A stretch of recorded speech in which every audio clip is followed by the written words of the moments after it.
You know, it doesn't matter whether you've been doing OD for 30 days or for 30 years, or some of you watching this maybe even longer than that.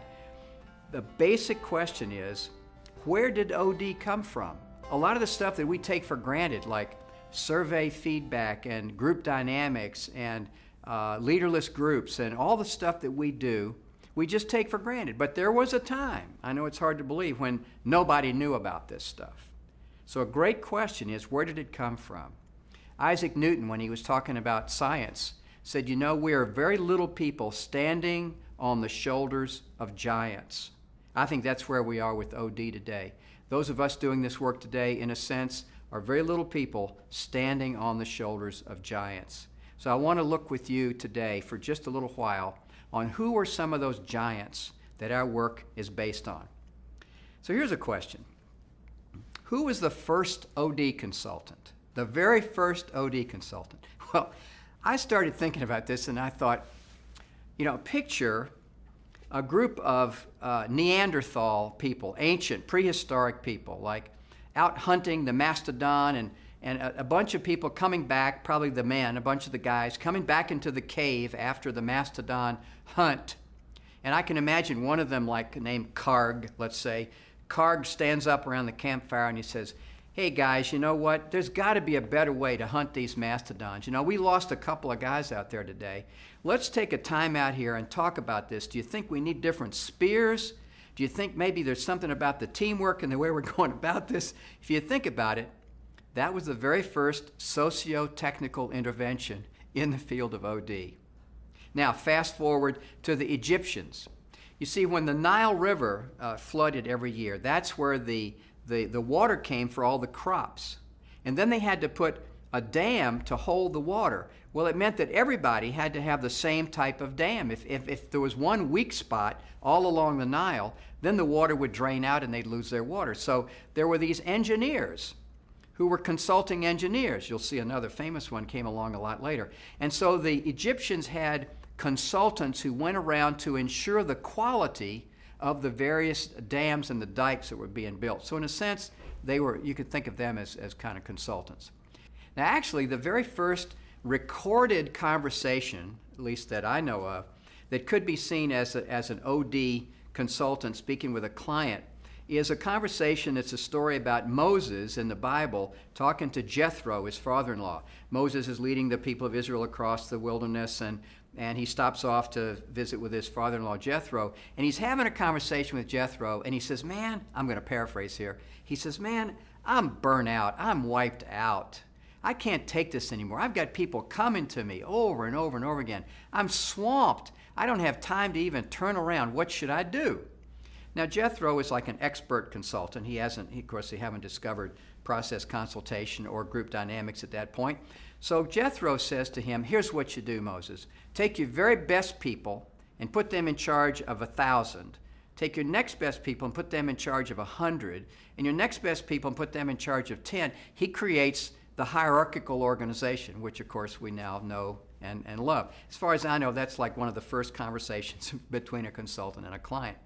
Now, the kings and queens in medieval times, they also had people that were, how can we say it? They were able and willing to speak truth to power, an expression we use now. Who is somebody that has the courage to speak truth to power? Think of the court jesters. You know, these were the guys that wore the funny hats, and I'm assuming they were all men, and we don't know, that wore the funny hats and the funny outfits, and they would sit around the king and his court, the queen and her court, and every time the king or the queen would do something that was stupid, the court jester would jump up and would find some way to playfully, hopefully, playfully show the king or the queen that what they were doing was really stupid. And the king and queen would never kill the jester. It was like, hopefully, they never kill the jester. So the jester kind of had permission to speak the tough truth to the leader. Think of that as an example of the first kind of executive coaching done during the Middle Ages. So think about us now as being branches on a tree. Call it the OD tree. There are these roots, these people that we're going to talk about just in a minute, who came up with the fundamental principles which became the trunk of the tree, the founders of OD, and now each of us is way out on the very end benefiting from the work of these founders, only sometimes not knowing where it came from. So I'm going to look at 8 people right now who played a very significant role in laying the groundwork for what we now practice as OD. The first person that we have to look at is Sigmund Freud. You know, he's a very misunderstood person, but you got to understand, he was the first person to postulate, to say that inside of us we have more things going on. We have different, like, characters, or that there's actually an internal conversation that occurs inside of us.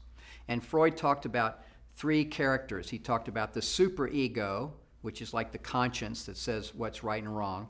We have the id, which is those inner urges, those more animal urges in his mind that drove us to do things. And then we have the ego, which lives between them, and that's the one that tries to make life happen in the real world. Freud was the one who said that we live life inside of 3 domains, where these 3 domains interact: the self, other people, and what he called life. That'll come back again in the form of transactional analysis. He's the one who said we have defense mechanisms. He's the one who really began to talk about the unconscious. Very first person to say, you know, there's something going on inside of us that we can't even think about that's moving us to do things. Now, a student of his, a colleague and student of his named Carl Jung, came out of Freudian training and said, you know what, I get that, but there's a lot more to this than just the sort of mechanistic concept that Freud had, the psychoanalytic approach. And Jung said, you know what, we have not just an unconscious in each of us individually, there is a collective unconscious. That is, that the human species has an unconscious that has myths in it, that has things in it that are deeper, archetypes, like the hero or the warrior or the goddess, these sort of fundamental archetypes that live inside of us as human beings.